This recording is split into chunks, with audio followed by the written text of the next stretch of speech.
dia mengalami sebuah peningkatan ekskalasi hormonal pada saat justru tengah malam. Jadi aktif-aktifnya tuh tengah malam gitu, ya. Nah, dia menulis di sini. Saya lagi membayangkan Prabowo mendaki Semeru. Ya, ini saya buat sebuah analisisnya ya untuk contoh. Jadi terus pas nyampe di puncak dia mengibarkan bendera merah putih. Nah, ini saja sudah menunjukkan inkoherensi, flight of idea yang sangat khas pada penderita schizophrenia. Kemudian dia berteriak, titik kembalilah ke pelukanku, itu flight of idea lagi.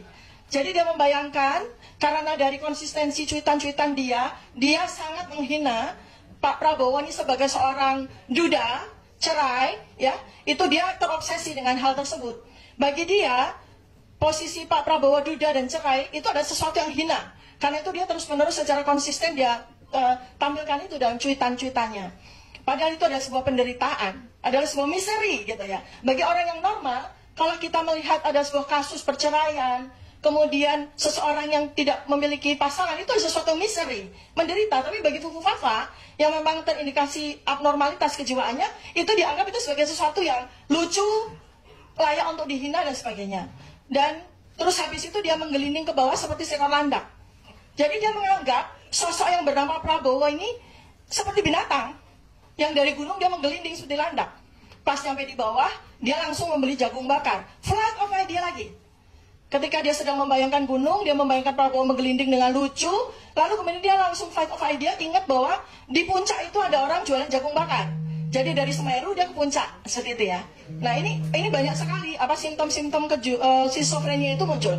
Satu lagi yang saya temukan, ini menarik sekali dari cuitan dia yang dia lakukan 19 Juni 2014 pukul 22.21. Pada saat kita mau berangkat tidur dia malah aktif ya. Nah dia menuliskannya begini. Garuda merah adalah burung yang sedang mengalami menstruasi. Dari kalimat ini saja sudah aneh ya. Garuda merah itu berarti dia sedang mengimajinasikan logo dari suatu partai tertentu. Garuda merah ya. Burung yang sedang menstruasi, kok bisa menstruasi? Flight of idea-nya dia itu mendisosiasikan merah dengan menstruasi.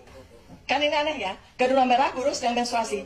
Segera beli pembalut biar nggak bocor. Kita mengasosiasikan bahwa seseorang yang pada waktu tahun 2014 itu sering sekali menyebutkan bocor adalah Pak Prabowo pada saat kampanye pada waktu itu ya. Jadi dia membuat itu sebagai sebuah fantasi yang deluktif sifatnya, bersifat paham sifatnya ya. Tapi kalau beli pembalut jangan di malam hari, nah ntar bisa diculik kampret. Nah kita kan ingat ya waktu itu ya, kampret kadrun dan sebagainya kan. Terus yang lucu, oh nasibku, saya tidak tahu apa itu TPID. Tiba-tiba di TPID, coba tanya atasan saya, ya kan? Langsung di kalimat berikutnya, kuda-kudaku yang lucu, oh Fadlizonku yang makin bulat. Nah tiba-tiba dia ingat sama Pak Fadlizon. Terus kalimat berikutnya lagi, buku adalah jendela dunia, tabloid obor rakyat adalah apa ya? Nah bingung dia. Nah terus saya tiba-tiba lagi di dalam kalimat berikutnya, saya pengen belusukan ke pasar, tapi kuda saya nggak boleh ikut.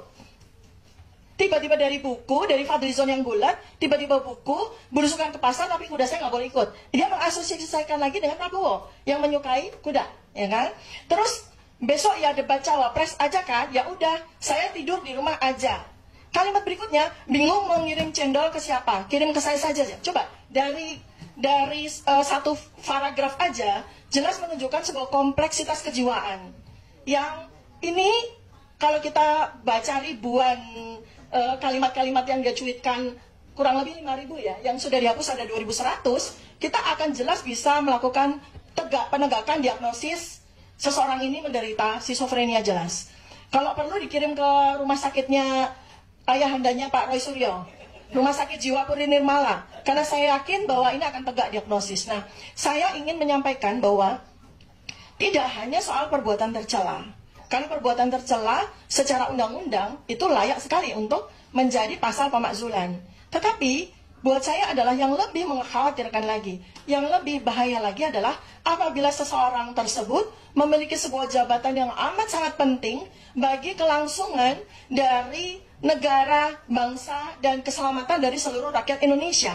Bagaimana mungkin seseorang yang jelas menunjukkan ada indikasi-indikasi mengalami gangguan kejiwaan seperti ini dipercaya untuk membuat kebijakan-kebijakan yang berkaitan dengan keselamatan seluruh bangsa dan negara ini. Izin untuk menambahkan informasi ya, karena pertama itu dari sisi legalitas pendidikan dari Gibran Rakabuming. Ini saya bicara Gibran, karena saya termasuk bersama dengan Pak Roy Suryo itu termasuk yang pertama kali melakukan penelitian tentang keabsahan dari ijazah SMA dari Gibran. Karena yang menjadi persyaratan maju wakil presiden bukan ijazah sarjana, tapi ijazah SMA. Yang sampai dengan hari ini tidak ada satupun, bahkan Gibran sekalipun, itu bisa membuktikan bahwa dia memiliki ijazah SMA.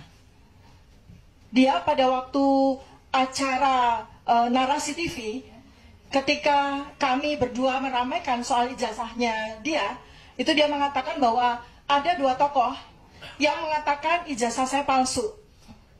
Padahal kami berdua sama sekali tidak mempermasalahkan soal ijazah sarjananya dia, yang berkemungkinan juga palsu.